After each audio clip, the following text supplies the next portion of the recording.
నమస్కారం. 2019 ఆంధ్రప్రదేశ్ ఎన్నికలు ఒక పెద్ద సంచలనం కదా. వైఎస్ఆర్ కాంగ్రెస్ పార్టీకి 175కు 151 సీట్లు. అది కేవలం గెలుపు కాదు, పరిపాలనలో ఒక కొత్త శకానికి నాంది అనిపించింది. అవునండి, చాలా పెద్ద విజయమది. అయితే ఈరోజు మనం పెద్దాడ నవీన్ గారు రాసిన ఒక విశ్లేషణాత్మక వ్యాసం ఆధారంగా ఆ 2019-2024 మధ్య జరిగిన 5 ఏళ్ల పాలనను కొంచెం లోతుగా పరిశీలిద్దాం. ముఖ్యంగా సంక్షేమం, ఆర్థికం, చట్టాల అమలు, ప్రజాస్వామ్య విలువలపై ఎలాంటి ప్రభావం చూపింది. తప్పకుండా.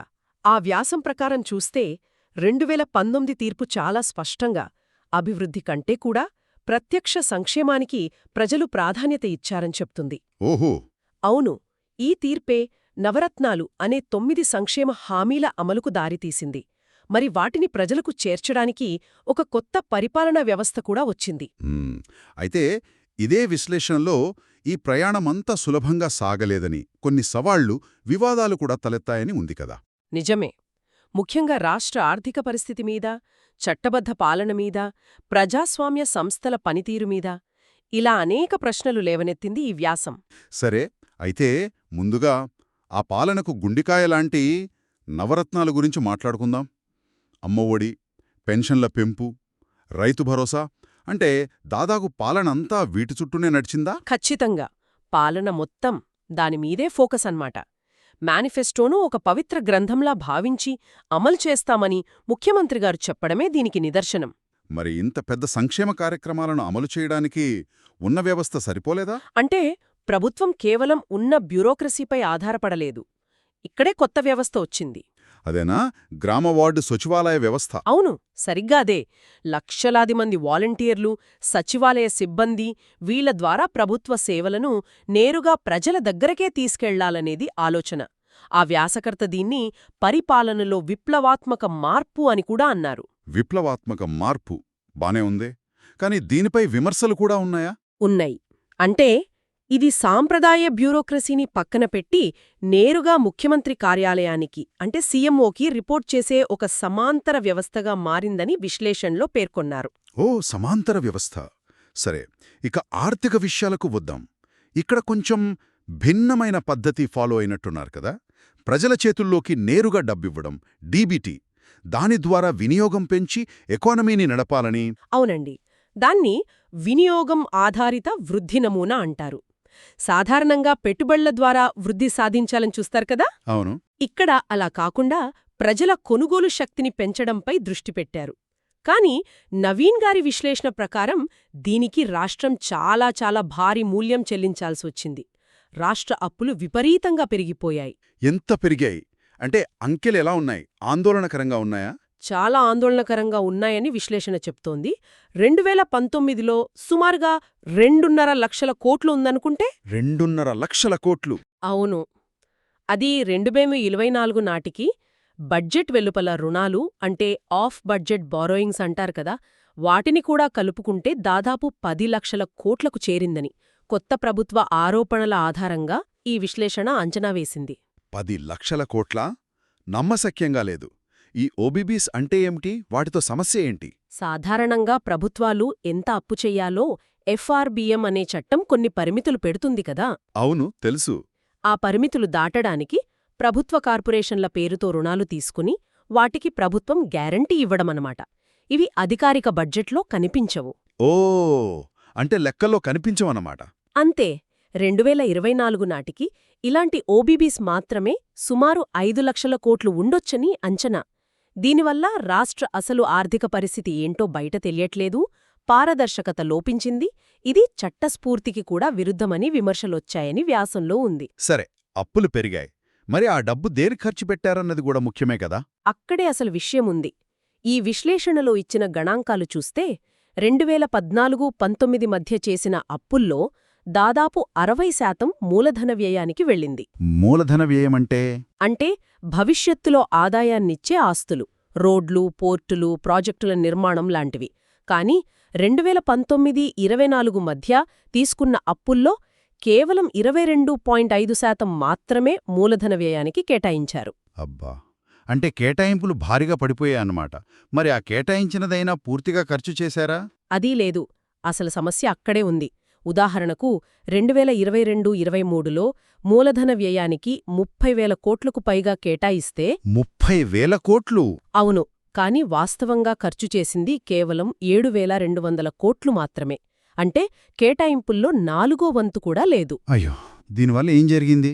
రాష్ట్రంలో ఆస్తుల కల్పన ఆగిపోయింది. అంటే భవిష్యత్తు ఆదాయ వనరులు లేకుండా పోయాయి. కొత్తగా తెచ్చిన అప్పులన్నీ కేవలం ఈ సంక్షేమ పథకాల పంపిణీకి, పాత అప్పులకు వడ్డీలు కట్టడానికే, అది కూడా రాష్ట్ర ఆదాయంలో 15-20% సరిపోయాయి. ఇది రాష్ట్రాన్ని అప్పుల ఊబిలోకి నెట్టిందని, అప్పులు తీర్చే శక్తి సున్నాకి పడిపోయిందని విశ్లేషకులు హెచ్చరించినట్లు ఈ వ్యాసం చెబుతోంది. సంక్షేమం మంచిదే అయినా ఆర్థికంగా ఇంత మూల్యం చెల్లించాల్సి రావడం ఆందోళనకరం. మరి ఈ సంక్షేమ పంపిణీలో కూడా కొన్ని లోపాలున్నాయనంటున్నారు కదా, డీబీటీ అమల్లో. అవును, కొన్ని అధ్యయనాలను ఈ వ్యాసం ప్రస్తావించింది. ఉదాహరణకి ఈపీడబ్ల్యూ లాంటి జర్నల్స్లో వచ్చినవి. రైతు భరోసా, అమ్మఒడి లాంటి పథకాల అమల్లో టెక్నాలజీపరమైన సమస్యలు, ఆధార్ లింకింగ్ లాంటి రూల్స్ వల్ల గిరిజనులు, తక్కువ చదువుకున్నవాళ్లు, ఇలాంటి బడుగు బలహీన వర్గాలు కొంతమంది లబ్ధి పొందలేకపోయారని కొన్ని రిపోర్ట్లు చెప్తున్నాయి. ఓహో, దీనే డీబీటీ పారాడాక్స్ అంటున్నారు. అంటే మధ్యవర్తులను తొలగించాల్సిన వ్యవస్థే ఈ టెక్నాలజీ అడ్డంకుల వల్ల కొత్త అడ్డంకులను సృష్టించిందని కొందరు విశ్లేషకులు అన్నట్లు వ్యాసంలో ఉంది. సరే, ఇవి ఆర్థిక సంక్షేమ కోణాలు. మరి చట్టబద్ధ పాలన, రూల్ ఆఫ్ లా పరిస్థితి ఏంటి? దీనిపైన కూడా చాలా వివాదాలు నడిచాయి కదా. మొదటగా 3 రాజధానుల విషయం. అవును, అది చాలా పెద్ద వివాదం. ప్రభుత్వం అమరావతి ప్రణాళికను రద్దు చేసి 3 రాజధానుల చట్టం తెచ్చింది. దీనిపై హైకోర్టు చాలా కీలకమైన తీర్పు ఇచ్చింది.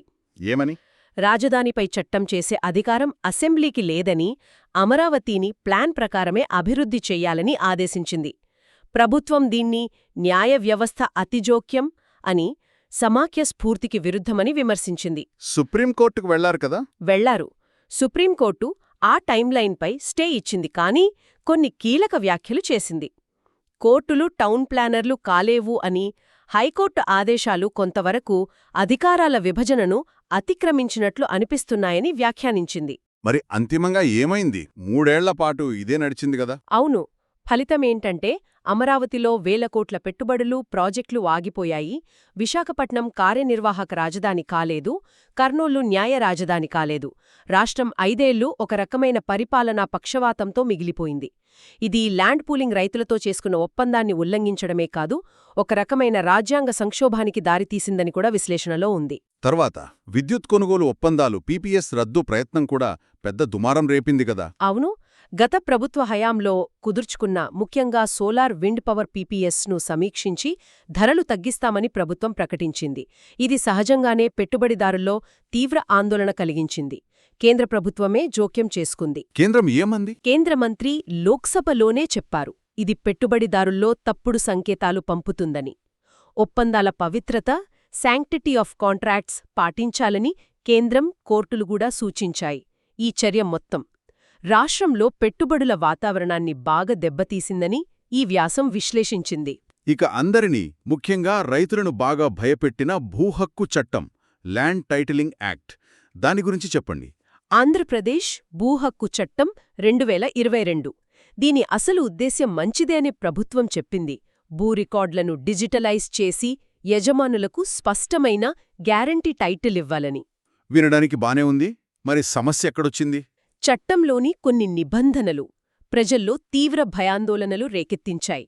ముఖ్యంగా భూ వివాదాలొస్తే సివిల్ కోర్టుల అధికారాలను తీసేసి టైటిల్ రిజిస్ట్రేషన్ ఆఫీసర్ టీఆర్ఓ అనే ఒక ప్రభుత్వ అధికారికి దాదాపు అపరిమితమైన అధికారాలు ఇవ్వడం. అంటే స్థానిక కోర్టుకు వెళ్లే హక్కు లేదా?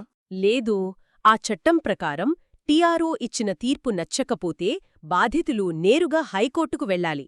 సాధారణ రైతులకు, పేదలకు ఇది సాధ్యమా? కష్టమే. అవును. తమ భూములను సులభంగా లాక్కుకుంటారేమోననే భయం ప్రజల్లో, ముఖ్యంగా రైతుల్లో బాగా ప్రబలింది. స్థానిక కోర్టు ద్వారా న్యాయం పొందే ప్రాథమిక హక్కును హరించడం రాజ్యాంగ విరుద్ధమని తీవ్ర విమర్శలొచ్చాయి. అందుకే చూడండి, 2024లో కొత్త ప్రభుత్వం వచ్చిన వెంటనే రద్దు చేసిన మొదటి చట్టాల్లో ఇది ఒకటి. అంటే 2024 ఓటమికి ఇది కూడా ఒక కారణమనంటారా? అవును. వ్యాసకర్త ప్రకారం ఇది ఓటమికి కీలక కారణాల్లో ఒకటి. సరే, ఇక ప్రజాస్వామ్య విలువల విషయానికొద్దాం. పార్లమెంటరీ వ్యవస్థలో మంత్రివర్గ సమిష్టి బాధ్యత అనేది చాలా ముఖ్యం కదా. అంటే మంత్రులందరూ కలిసి నిర్ణయాలు తీసుకోవడం, బాధ్యత వహించడం. ఇది ఎంతవరకు పాటించారు? ఈ సూత్రం దాదాపుగా కనుమరుగైపోయిందని నవీన్ గారి విశ్లేషణ స్పష్టంగా చెబుతోంది. పాలనంతా ముఖ్యమంత్రి కార్యాలయం, సీఎంఓ చుట్టూ, ఇంకా చెప్పాలంటే ఒక చిన్న కోటరీ చుట్టూ కేంద్రీకృతమైందని, మంత్రులు కేవలం నామమాత్రంగా మిగిలిపోయారని, స్వంత పార్టీ నేతలే ఓటమి తర్వాత విమర్శించినట్లు వ్యాసంలో రాశారు. ఓ, స్వంత పార్టీ నేతలే అన్నారా? అవును. ఇందాక మనం మాట్లాడుకున్న గ్రామ వార్డ్ సచివాలయ వ్యవస్థ కూడా మంత్రులకు గాని, శాఖాధిపతులకు గాని కాకుండా నేరుగా సీఎంఓ కింద పనిచేయడం ఈ కేంద్రీకరణకు మరింత బలం చేకూర్చింది. ఇది సమిష్టి బాధ్యతకు బదులుగా ఒక రకమైన అధ్యక్ష తరహా పాలనలా మారిందని విశ్లేషణ. మరి ఈ కేంద్రీకృత ధోరణి అసెంబ్లీ, మీడియా, ప్రతిపక్షాలు వీటిపై కూడా ప్రభావం చూపించిందా? చూపించిందనే ఆరోపణలున్నాయి. శాసనసభ కేవలం రబ్బర్ స్టాంపుగా మారిందని, అక్కడ చర్చలకు పెద్దగా ప్రాధాన్యత లేదని, విమర్శించే మీడియా గొంతు నొక్కారని, ప్రతిపక్ష నేతలపై దాడులు జరిగాయని, ఉదాహరణకు తిరుపతిలో జర్నలిస్టులపై జరిగిన దాడి ఘటన, ప్రతిపక్షాల నిరసనలను అడ్డుకోవడానికి జీవో 1 లాంటివి తెచ్చారని, ఇలాంటి విమర్శలన్నీ వ్యాసంలో ప్రస్తావించారు. అంటే కింది స్థాయి నుంచి అభిప్రాయాలు, వ్యతిరేకతలు పైకి చేరే మార్గాలు మూసుకుపోయాయా? అవును. దాని ప్రజాస్వామ్య ఫీడ్బ్యాక్ వైఫల్యం, డెమోక్రాటిక్ ఫీడ్బ్యాక్ ఫెయిల్యూర్ అని వ్యాసకర్త పేర్కొన్నారు. ఎప్పుడైతే సమిష్టి బాధ్యత ఉండదో, మీడియా స్వేచ్ఛగా రాయలేదో, ప్రతిపక్షాలు మాట్లాడలేవో, అప్పుడు క్షేత్రస్థాయిలో ఏమనుకుంటున్నారో నాయకత్వానికి తెలియదు. ఇందాక మనం చెప్పుకున్న భూ హక్కు చట్టంపై ప్రజల్లో అంత వ్యతిరేకత ఉందని ప్రభుత్వం బహుశా గ్రహించలేకపోవడానికి కూడా ఇదే కారణం కావచ్చు. 2024 ఫలితాలు ఈ ఫీడ్బ్యాక్ వైఫల్యం యొక్క పర్యవసానమే అని విశ్లేషణ స్పష్టం చేస్తోంది. ఈ వైఎస్ఆర్సీపీ సంక్షేమ నమూనా, డీబీటీ మోడల్ దేశవ్యాప్తంగా చాలా చర్చనీయాంశమైంది గదా. కర్ణాటక, తెలంగాణ, తమిళనాడు లాంటి రాష్ట్రాలు కూడా ఇలాంటి పథకాలు ప్రకటిస్తున్నాయి. మరి జాతీయంగా దీని ప్రభావం ఎలా ఉంది? వేరే రాష్ట్రాలు దీన్ని అనుసరించాయా? ఇది ఆసక్తికరమైన పాయింట్.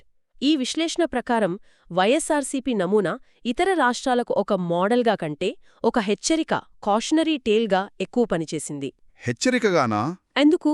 ఎందుకంటే సంక్షేమం చేయడం మంచిదే అయినా దానికోసం ఆర్థిక క్రమశిక్షణను పూర్తిగా పక్కన పెట్టడం, అడ్డుగోలుగా ఓబీబీస్ ద్వారా అప్పులు చేయడం, రాష్ట్రాభివృద్ధికి కీలకమైన మూలధన వ్యయాన్ని పూర్తిగా తగ్గించేయడం, ఇలాంటి పద్ధతులు ఇతర రాష్ట్రాలను భయపెట్టాయి. ఆర్థిక వ్యవస్థను ఇంతలా పణంగా పెట్టి ఇంత తీవ్రమైన నమూనాని మరే రాష్ట్రం పూర్తిగా అనుకరించలేదని వ్యాసం అభిప్రాయపడింది. సరే, మొత్తం మీద ఈ 5 ఏళ్ల పాలనను ఎలా చూడాలి? 2 భిన్నమైన కోణాలు కనిపిస్తున్నట్టున్నాయి. అవునండి, విశ్లేషణ కూడా అదే చెప్తోంది. 2 వైపులా చూడాలి. ఒకటి, సంక్షేమ పంపిణీ, వెల్ఫేర్ డెలివరీ. కులం, మతం, పార్టీలతో సంబంధం లేకుండా టెక్నాలజీ సహాయంతో నేరుగా పేదల ఖాతాల్లోకి డబ్బు బదిలీ చేయడం. ఇది సామాజిక న్యాయం, సోషల్ జస్టిస్ విషయంలో పంపిణీ వ్యవస్థలో ఒక కొత్త ప్రమాణం నెలకొల్పింది. ఇందులో సందేహం లేదు. మరి రెండో కోణం? అది అంత సానుకూలంగా లేనట్టుంది. రెండోది ప్రజాస్వామ్య పాలన, డెమోక్రాటిక్ గవర్నెన్స్. ఈ విషయంలో ఈ పాలన విఫలమైందని విశ్లేషణ తేల్చింది. ఆర్థిక క్రమశిక్షణ పూర్తిగా లోపించడం, ఒప్పందాలను గౌరవించకపోవడం, శాంక్టిటీ ఆఫ్ కాంట్రాక్ట్స్, న్యాయ వ్యవస్థతో అనవసర ఘర్షణ, మంత్రివర్గ సమిష్టి బాధ్యత లేకపోవడం, ప్రజాస్వామ్య సంస్థల జవాబుదారీతనం కొరువడడం, ఇవన్నీ కారణాలుగా చూపించారు. ఇది ఉదార ప్రజాస్వామ్యం కాదు, వ్యవస్థలను బలహీనపరిచి బలమైన నాయకుడి చుట్టూ తిరిగే జనాకర్షక ప్రజాస్వామ్యం నమూనా అని వ్యాసంలో విశ్లేషించారు. ఇక చివరిగా 2024 ఎన్నికల తీర్పు 151 సీట్ల నుంచి కేవలం 11 సీట్లకు పడిపోవడం బహుశా ఎవరూ ఊహించి ఉండరు. టీడీపీ కూటమి 164 సీట్లతో ప్రభంజనం సృష్టించింది. ఈ తీర్పు దేన్ని సూచిస్తోంది? కేవలం యాంటీ ఇన్కంబెన్సీనా? కేవలం యాంటీ ఇన్కంబెన్సీ అని చెప్పలేం. అలాగని సంక్షేమ పథకాలను ప్రజలు తిరస్కరించారని కూడా చెప్పలేం. ఎందుకంటే గెలిచిన కూటమి కూడా దాదాపు అవే హామీలిచ్చింది కదా. అవును. వ్యాసం ప్రకారం ఇది సంక్షేమం పేరుతో చేసిన పాలనా విధానం యొక్క తిరస్కరణ. ప్రజలు సంక్షేమం అందుకున్నారు, కాదనట్లేదు. కానీ దానికోసం చెల్లించిన మూల్యం, అంటే ఆగిపోయిన అభివృద్ధి, తమ భూములకు రక్షణ ఉండదేమో అన్న భయం, స్థానిక నేతల అజమాయిషీ, అహంకారం ఇవన్నీ ఎక్కువైపోయాయని భావించారు. అంటే సంక్షేమం కావాలి కాని ఇలా కాదు అన్నట్టుగా. సరిగ్గా అదే. మా హక్కులను, రాష్ట్ర భవిష్యత్తును పణంగా పెట్టి సంక్షేమం వద్దు అని ప్రజలు చాలా స్పష్టంగా చెప్పారని ఈ విశ్లేషణ సారాంశం. ఈ ఓటమి పార్టీని కూడా తీవ్ర సంక్షోభంలోకి నెట్టింది కదా. కనీసం ప్రతిపక్ష హోదా కూడా దక్కలేదు. 11 సీట్లే వచ్చాయి. అవును, ఇది పార్టీకి ఒక రకంగా సంస్థాగత అస్తిత్వ సంక్షోభం, ఇన్స్టిట్యూషనల్ అండ్ ఎగ్జిస్టెన్షియల్ క్రైసిస్. ప్రతిపక్ష హోదాకు సాధారణంగా 10% సీట్లు అంటే 18 కావాలి. వైఎస్సార్సీపీకి 11 మాత్రమే ఉన్నాయి. దీనిపై పార్టీ వాదిస్తున్నా లాప్ లేకపోవడం అసెంబ్లీలో పార్టీ పాత్రను తగ్గిస్తోంది. పార్టీ భవిష్యత్తుకు ఇంకా ఏమైనా సవాళ్లున్నాయంటారా? నాయకత్వ సంక్షోభం కూడా కనిపిస్తోందని విశ్లేషణల్లో ఉంది. ఇంత ఘోర ఓటమి తర్వాత కూడా సరియైన సమీక్ష జరగలేదని, ఆ కోటరీ వల్లే ఓడిపోయామని సొంత నేతలే బాహాటంగా విమర్శిస్తున్నారని ప్రస్తావించారు. దీనికి తోడు కుటుంబంలో అంతర్గత విభేదాలు, కేంద్ర ప్రభుత్వంతో పక్క రాష్ట్ర ప్రభుత్వాలతో సత్సంబంధాలు లేకపోవడం, పాత కేసులు ఇవన్నీ కూడా పార్టీకి అదనపు సవాళ్లు. మరి రాబోయే 5 ఏళ్లలో వైఎస్సార్సీపీ పాత్ర ఎలా ఉండొచ్చు? ప్రస్తుతానికి శాసనసభలో చాలా చిన్న సమూహంగా మాత్రమే ఉంటుంది. మళ్ళీ పుంజుకోవాలంటే ఖచ్చితంగా ప్రజల్లోకి వెళ్ళాలి. కాని ఇప్పుడు చేతిలో అధికారం లేదు, ఆ పంపిణీ యంత్రాంగం, సచివాలయాలు, వాలంటీర్లు కూడా లేదు. కాబట్టి పార్టీ భవిష్యత్తు అనేది కొత్త ప్రభుత్వం ఎలా పనిచేస్తుందనే దానికంటే కూడా జగన్మోహన్ రెడ్డి గారు తన నాయకత్వ శైలిని, పార్టీ పనితీరును ఎంతవరకు మార్చుకుంటారు, పునర్నిర్మించుకుంటారు అనే దానిపైనే ఎక్కువగా ఆధారపడి ఉంటుందని వ్యాసం ముగించింది. కాబట్టి మొత్తం మీద చూస్తే ఆంధ్రప్రదేశ్ 2019-2024 పాలన అనేది ఒక సంక్లిష్టమైన చిత్రాన్ని, ఒక ద్వంద్వ వారసత్వాన్ని మన ముందుంచుతోంది. ఒకవైపు అపూర్వమైన రీతిలో సంక్షేమాన్ని ప్రజల వద్దకు చేర్చిన వ్యవస్థ సామాజిక న్యాయంలో ఒక మైలురాయి. నిజమే. కాని మరోవైపు అదే సంక్షేమ భవనాన్ని నిర్మించడానికి ఆర్థిక పునాదులను బలహీనపరిచారని, చట్టబద్ధ పాలనను, ప్రజాస్వామ్య సంస్థలను నిర్వీర్యం చేశారనే తీవ్రమైన విమర్శలు, ఆరోపణలు కూడా ఉన్నాయి. సామాజిక న్యాయంలో ఆదర్శంగా నిలిచినా ఆర్థిక సుస్థిరత, ప్రజాస్వామ్య విలువల పరిరక్షణ విషయంలో మాత్రం విఫలమైన నమూనాగా ఈ విశ్లేషణ తేల్చింది. 2024 ఎన్నికల తీర్పు బహుశా ఈ అస్థిరమైన కేంద్రీకృత పాలనా విధానానికి ప్రజలు ఇచ్చిన బలమైన సమాధానంగా చూడాలి. అంతిమంగా ఈ విశ్లేషణ మన ముందొక కీలకమైన ప్రశ్ననుంచుతోంది. విస్తృతమైన సంక్షేమ పంపిణీకి, ఆర్థిక బాధ్యతకు, బలమైన ప్రజాస్వామ్య వ్యవస్థలకు మధ్య సరైన సమతుల్యతను సాధించటం ఎలా? ఇది రాబోయే రోజుల్లో ఆంధ్రప్రదేశ్ రాజకీయాలకే కాదు, బహుశా దేశవ్యాప్తంగా కూడా ఒక ముఖ్యమైన చర్చనీయాంశంగా మిగిలిపోతుంది.